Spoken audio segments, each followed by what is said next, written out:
Era considerado o livro mais lido da história, estando presente na maioria das casas de diversos países mundo afora, para diferentes tipos de devotos e diferentes tipos de cultura. No vídeo de hoje vamos te contar como surgiu a Bíblia, o livro sagrado que pautou boa parte de nossa história. E aí pessoal, beleza? Meu nome é Bruno Fabio, esse daqui é o Planeta Novo e se você ainda não é um inscrito do canal, vai se inscrever agora e deixar o seu like para ajudar a gente. No vídeo de hoje a gente vai falar sobre a Bíblia, o seu surgimento, quem a escreveu, como que ela foi escrita e inclusive a gente vai falar... Quando era criança, tu tinha uma Bíblia em casa ou não? Tinha. Tinha, né? Claro. Acho que todo mundo tem, né, cara? Acho que sim. A grande maioria tem. Deve ter uma galera que não tem, na verdade, né? Hoje em dia eu acho que não. Hoje em dia tem menos, né, eu acho. Vai na casa das pessoas não tem mais, é verdade. Quando eu era criança, por exemplo, minha mãe ia na igreja todo domingo. Aí ela fazia na igreja todo domingo de manhã. Aí eu ia com ela na igreja todo domingo de manhã. E todo domingo à noite ela também ia. E ela também ia ali de freestyle. Terça e quinta, às vezes. Entendeu? Aí a gente ia. Mas a gente ia. E eu lembro que, tipo, tinha uns negócios pra tu ir na igreja que mesmo tu sendo pobre, tu sentia que tava num lugar importante. Aí eu acho que essa é uma primeira coisa que faz as pessoas quererem ir tanto pro mesmo lugar, que é a igreja. Independente de qual igreja seja. Por que as pessoas gostam tanto de um local que é sagrado pra elas, né? Você se sente num local importante. Então você, apesar de você não ser importante, às vezes, você tem uma consciência, no meio do que é o universo eu não tenho importância, e ninguém tem, né, se a gente for ver no meio do universo mesmo, mas eu tô próximo de algo que é importante, e algo importante existe e acontece, que é, no caso, Deus, né, que existe ali. Eu lembro que eu ia e eu falava, caraca, aí tinha, por exemplo, na igreja que eu ia, quem não tinha condição de ter uma roupa social, que era algo que quase todo mundo tinha, apesar da maioria ser bem pobre, a maioria já tinha porque já frequentava. E aí já tinha conseguido de alguma forma. Tipo, todo mundo tinha, você chegava lá, você começava a frequentar, só, a gente vai arrumar pra você uma roupa social. Aí o cara começava a ir com a roupinha. O meu avô sempre ia todo domingo de fatiotas. Então, é bem isso, ia lá com a roupinha social. E aí, tipo, na minha igreja tinha um negócio também que as crianças recitavam um salmo, liam uma parte da Bíblia. Um salmo é tipo um poema, né? Um poema bíblico. Aí você lê esse poema. E aí você não lia, na verdade. Você ficava lendo antes, recebia no dia, você ficava lendo. E aí, tipo, na hora você recitava, você falava. E eu acho que até hoje, mano, eu tenho uma certa facilidade pra guardar tema e falar sobre tema por causa desse negócio. Que eu fui exercitado ali uns 10 anos da minha vida fazendo isso. Todo domingo de manhã, tá ligado? Tipo, e tem várias crianças que faziam isso. Até o cara que a gente chamava de cooperador de jovens, que era o cara que cuidava das crianças e tal. O rapaz que me ajudava a ler ali os salminhos também veio falar comigo recentemente, falando sobre quando a gente tava na Argentina. Ele falou que tava muito feliz, que acompanhava o canal e tudo mais. Aí, então, tipo, eu sempre tive essa relação com a Bíblia, através da ida que eu tinha na igreja. E tinha muita coisa que eu via. Assim, qual que é a minha interpretação da Bíblia, né? Individual, né? Agora individual, falando de uma pessoa que já viu o lado religioso que determina algo e falando a minha interpretação. A minha interpretação é que a Bíblia, ela mostra muitos caminhos, muitos contextos, muitas situações. Tem situação do cara sendo traído, tem situação da mulher sendo traída, tem situação sobre dinheiro, tem situação sobre como governar, desde um país até a sua casa. Tem todo tipo de situação passando por ali. É um livro muito, muito completo. E em todos eles, de alguma forma, tem um envolvimento direto de Deus. Por quê? Porque senão não estaria dentro da Bíblia. Para você estar dentro da Bíblia, você tem que ser um texto canonizado, ou seja, que teve influência de Deus, que foi Deus que deu o contexto e que foi Deus que deu a iniciativa de ser escrito, entendeu? Aqueles textos ali, eles são tocados por Deus, eles são pensados por Deus. E aqueles textos, eles explicam como você viver. Independente do que você crê ou não, você vai ver em várias situações. Aí você vai ler, por exemplo, o Antigo Testamento. O Antigo Testamento já tem uma palavra antes de Testamento que fala muito sobre o que ele é. É um mundo antigo. Inclusive, esse mundo, para quem acredita na Bíblia, ele foi resetado, né? Por conta de vários problemas que aconteciam e não é o mesmo mundo. E nesse Antigo Testamento a gente encontra vários tipos de costumes na época que eram comuns, eram certos. Não é a Bíblia que estava falando assim, não, você tem que apedrejar alguém. Não, você tem que tirar a vida de alguém. Na verdade, era o que acontecia, que era certo naquela época. Se você pegar qualquer livro daquela época, de qualquer religião, vai falar sobre as mesmas coisas. Por quê? Porque eles acreditavam que era o certo. Entendeu? E aí, com o tempo, veio a mudança, veio o pensamento, veio a filosofia, veio vários tipos de pensamentos que foram necessários para construir a nossa sociedade que tem hoje. Por isso que eu falei na introdução que a Bíblia pautou muito da nossa história também. Vieram vários pensamentos a partir, sim, de vários escritos sagrados, inclusive. E aí, as pessoas criaram a ética, criaram as leis, o mundo foi mudando, o mundo foi se adaptando. E aí vem, por exemplo, o Novo Testamento, que já tem uma linguagem totalmente diferente. Por exemplo, no Antigo Testamento você tem 10 mandamentos, né? E todos eles falam sobre você respeitar o próximo. Se você for ver. Todos eles. Não roubarás, você vai respeitar o próximo. Você não vai cobiçar a mulher do próximo, você vai respeitar o próximo, certo? De novo, são várias normas de convivência, são várias formas e conselhos de como conviver em sociedade. Não faça isso que provavelmente você não vai ter problema. Você vai ser uma pessoa abençoada. Por quê? Porque ninguém vai vir te prejudicar, tu não tá prejudicando ninguém. Pode ser que apareça um cara que aí sim, esse cara vai se prejudicar com alguém. Porque se ele tá aí por aí ferrando todo mundo, uma hora alguém vai vir e vai dar nele também. Então eram 10 mandamentos, e esses 10 mandamentos foram reduzidos em uma frase que é amar o próximo como a ti mesmo, que Jesus deixou pra gente. Porque se você ama o próximo como a ti mesmo, tu não rouba, tu não mata, tu não pega a mulher, tu não faz nada, porque tu se coloca na situação do outro. Essa frase, ela pra mim, ela é óbvio que hoje tu ouvindo ela tantas vezes e tudo mais, tu acha clichê, né? Tu fala, meio clichê. Mas o clichê tá aí justamente porque ele funciona, né? Ele foi falado tantas vezes que ele virou um clichê. Ele foi dito tantas vezes porque ele é uma verdade. Se a gente pensasse mais no próximo como na gente mesmo, quanta coisa teria sido evitada na história de lá pra cá. Desde que Jesus veio, né? Fazem 2022 anos aí, ó. 2022 anos. O que teve de guerra, o que teve de confronto, o que teve de tanto, né? A gente vai contar um pouco sobre a história desse livro tão importante para tanta gente. E hoje eu tô com a presença de Digo Blackson, que ele vai deixar já a meta de likes pro vídeo de hoje pra gente aí. A meta de like hoje eu quero 19.420. 19.420 likes e vamos começar a contar a história. A palavra Bíblia em grego significa os livros. Na verdade, a Bíblia não é um livro, mas sim a junção de vários deles, algo como uma biblioteca. Esse termo era uma expressão que os judeus helenísticos, que usavam a língua helênica, usaram na época para descrever seus livros sagrados. Os livros mais antigos provavelmente começaram como canções e histórias que eram contadas oralmente de geração em geração. Os primeiros manuscritos foram feitos em paleohebraico, uma espécie de pictograma cuneiforme, onde são encontrados os mais antigos registros da humanidade. Então o termo Bíblia significa junção de vários livros ou de vários escritos que sejam sagrados. O sagrado existia inclusive antes da escrita. Antes que você pudesse registrar ali na escrita, você tinha que aprender de forma oral. Então tem até a Torá oral, se não me engano, até hoje. Uma parte da Torá, que é o aprendizado dos judeus, que eles fazem de forma oral, para poder, tipo, o cara tem que se dedicar mesmo. O cara tem que aprender um texto, o cara tem que aprender uma parte de um pensamento, para ele pensar várias vezes sobre aquele pensamento, porque eles entendem que tem ali uma necessidade de realmente refletir sobre aquilo, entendeu? Então você aprender dessa forma, você acaba pensando mais sobre e você acaba decorando, né? Aqui também tem uma possibilidade, né? Nessa época, provavelmente os textos sagrados foram sendo modificados, foram sendo adaptados, foram sendo recriados, já que era contado de um para outro. Então em algum momento, alguém deve ter dado uma organizada novamente e falado, pô, daqui pra frente é assim e tem que ser exatamente assim. E por isso que tem várias regrinhas pra não se perder e não perder o que é o contato com o divino. Porque se você coloca a sua interpretação em cima, tá errado. Inclusive está escrito na Bíblia. A interpretação dos textos que estão dentro da Bíblia são todos de Deus, não é de nenhum homem. O homem foi só utilizado como um caminho para ser escrito ali naquele momento, entendeu? Isso é o que a gente vai inclusive falar hoje. É muito importante falar sobre isso. Por quê? Porque existem muitos estudiosos que tentam colocar uma única pessoa como ser um escritor da Bíblia, né, como um cara que aproveitou de vários textos que existiam e aí juntou e fez um livro. E existe muita gente que contesta a história por trás de tudo isso. Só que a gente vai falar pautado justamente em quem crê na Bíblia, certo? Então a gente vai contar aqui citando as pessoas que são citadas na própria Bíblia. Então a gente vai resumir isso para vocês. Se vocês quiserem que a gente faça algo com um olhar mais científico e tentando descobrir isso de forma com alguma resposta, eu já adianto para vocês que não tem uma resposta. Então, tipo, seria um vídeo, como surgiu a Bíblia? Eu ia falar no final, não sei. Aí é melhor eu contar pra vocês o que tá escrito na Bíblia, certo? Então no início era tudo aqui, ó, boca a boca. Depois começaram a passar esses textos ali pro barro, literalmente no barro. Usavam uma ferramentinha ali, faziam era escrito assim, não é escrito assim igual a gente escreve. E aí faziam ali os textos que eram mais importantes. Então em 3.200 a 5.000 anos mais ou menos atrás, os sumérios já estavam fazendo ali algumas anotações, inclusive bíblicas. Olha que doideira, né?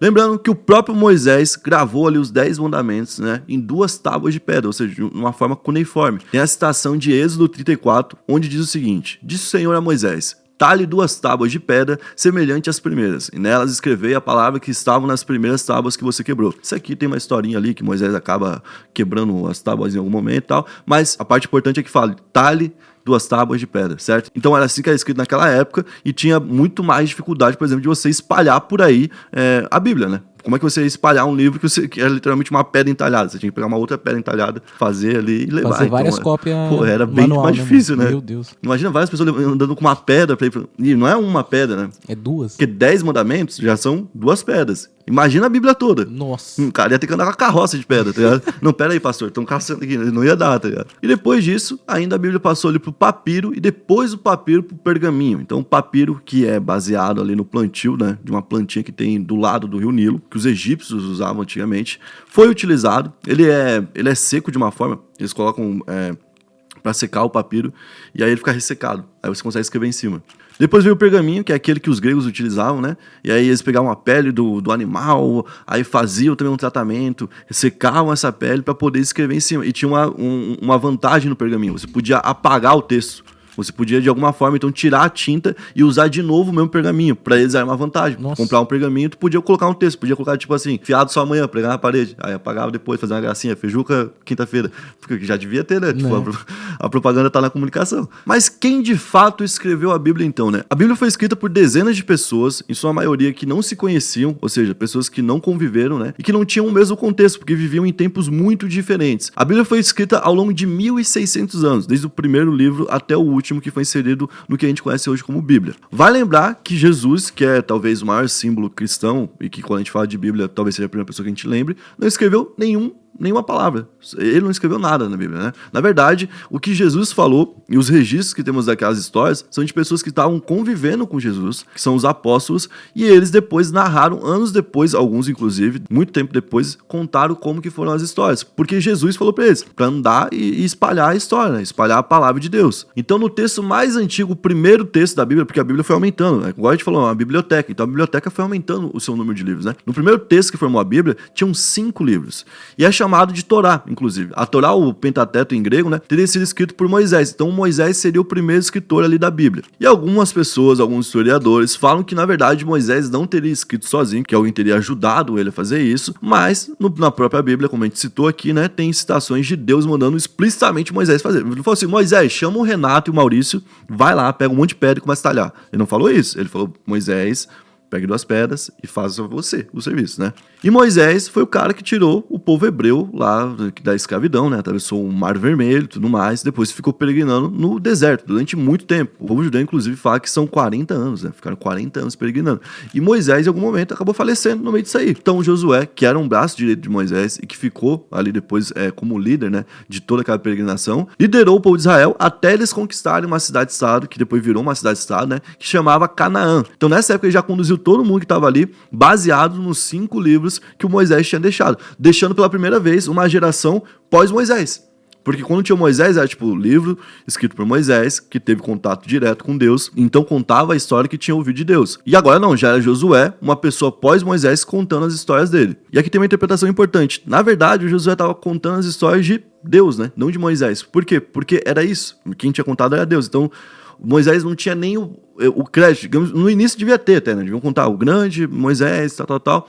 Mas não era a parte importante. Então, quando Josué escreveu um livro também, por exemplo, não era Josué, era Deus. Aí, quando contaram depois, falaram, vamos ler os textos de Deus, né? Então, teve o livro de Josué, veio o livro depois de Samuel, depois o rei Davi escreveu ali 74 dos salmos que tem, uma boa parte, né? Sendo que, inclusive, tem 51 salmos que foram escritos por pessoas anônimas. Olha que doideira. Pessoas que a gente não sabe quem são, e aí não são, tipo, um livro, né? Não é um livro inteiro, tem o livro de Josué, tem o livro de Samuel, né? Aqui, no caso, seria só um poema mesmo. Então, as pessoas não são creditadas como autores daqueles que eu falei que são dezenas. Lá nas dezenas, eles falam em cerca de 40 autores na Bíblia toda, né? Inclusive, os salmos passaram por esse processo também aí de 1 milênio de escritura, né? Começou lá em Moisés, quando ele escrevia ainda no deserto, no Êxodo, né? Junto com Josué, e depois continuaram sendo escritos por 1000 anos. Então esses escritos foram encontrados e passaram a ser unidos e copiados, formando um só livro. Tanto Samuel, quanto Josué, quanto os Salmos, quanto os 5 primeiros livros, que eram a Torá, e já estava crescendo cada vez mais a Bíblia, né? No século II depois de Cristo, por conta dessa confusão, né, dessa dificuldade de saber o que era sagrado, o que era livro que realmente fazia parte da Bíblia, o que não fazia parte da Bíblia, né?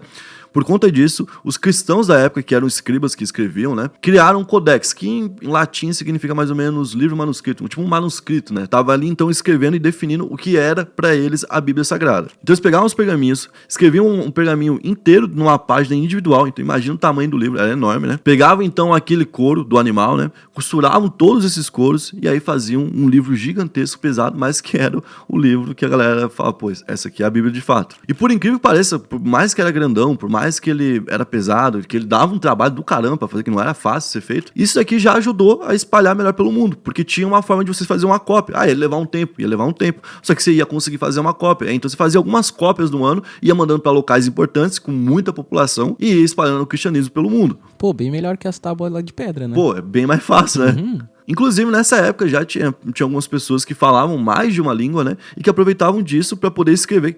Aí tinha dois fatos. Que falar mais de uma língua nessa época não tinha nada a ver com você saber escrever e ler, tá? Porque saber ler e escrever era um privilégio muito grande, tipo assim, muito, muito grande mesmo. Uma pessoa que sabia ler e escrever em 2 línguas era uma pessoa muito à frente naquele tempo. E essas poucas pessoas que existiram fizeram ali as primeiras traduções para outras línguas. E aí tem um negócio, para pensar. Talvez nessa época a gente não tivesse um trabalho de checagem tão bom quanto hoje.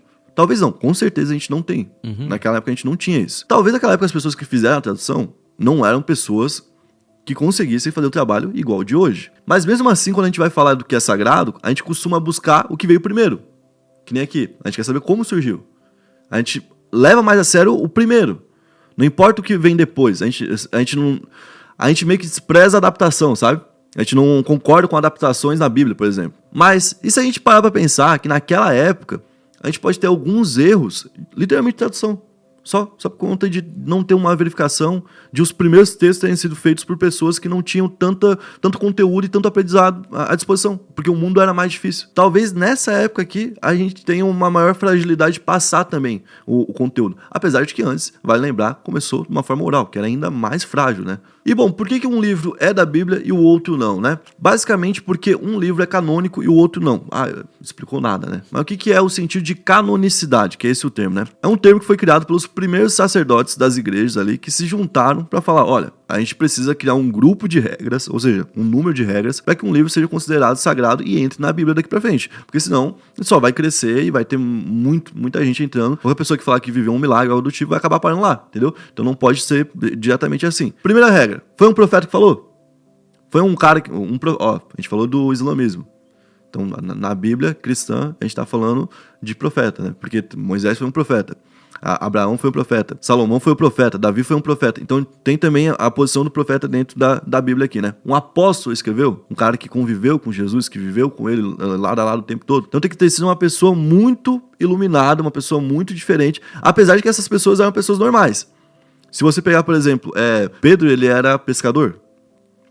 Tinha muita gente ali que, tipo, eram literalmente pessoas normais, estavam vivendo a vida, entendeu? Só que foram escolhidas e quando elas foram escolhidas se tornaram especiais. E na época, cara, não rolou nenhuma espécie, tipo assim, de reunião e falou assim, pô, tá pregado isso. Mas ao mesmo tempo existia meio que um consenso ali, né? Todo mundo concordava, tipo, pra ser sagrado tem que ter vindo de uma pessoa sagrada também, ou uma pessoa que a gente considera muito importante. Porque, por exemplo, lá do evangélico não considera os apóstolos como santos, né? Eles têm ali uma visão de que as pessoas não são santas, então elas não são idolatradas. Entendeu?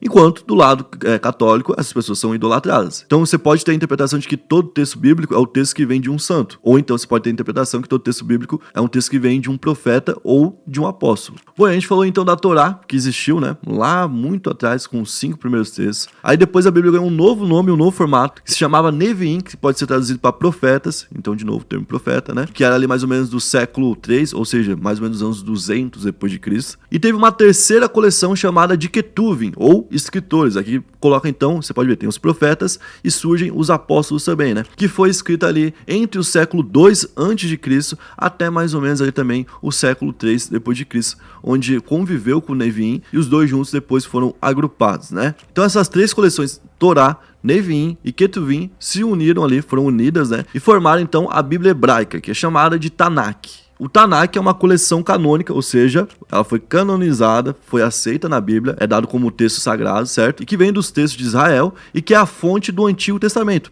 Então é onde tem ali 24 livros. É a parte do Antigo Testamento, é a formação dessas três coleções aqui, né? Tem um detalhe que na Bíblia cristã, por exemplo, a gente tem alguns livros que foram divididos em duas partes, como Samuel, que tem o primeiro e o segundo. Na Bíblia hebraica, esses são um livro só, então tem menos livros do que na Bíblia cristã. Tem um outro detalhe, né? Não tem o Novo Testamento. Então, lá na tradição judaica, o cânon termina com Malaquias, que foi a última vez que teve um texto bíblico, então, que viveu 5 séculos antes de Cristo. Então, bem antes da onde para ali a escritura sagrada da Bíblia cristã. Então, na Igreja Católica, a gente tem ali 73 livros, olha só, são muito mais, um número bem maior, né? Tendo 7 livros a mais no Antigo Testamento, enquanto na Bíblia Protestante, que é a Bíblia evangélica, a gente tem 66 livros, né? Onde são 39 do Antigo Testamento, que também é bem mais do que a Bíblia hebraica, né? E 27 livros do Novo Testamento. Então, são 66 livros no total. O Novo Testamento, quando ele aparece ali nas religiões, normalmente ele é o mesmo para todos, né? O que vem depois de Cristo. O que difere principalmente é o Antigo Testamento. Vocês viram que tem bastante diferença no número de livros, né? Que existiam lá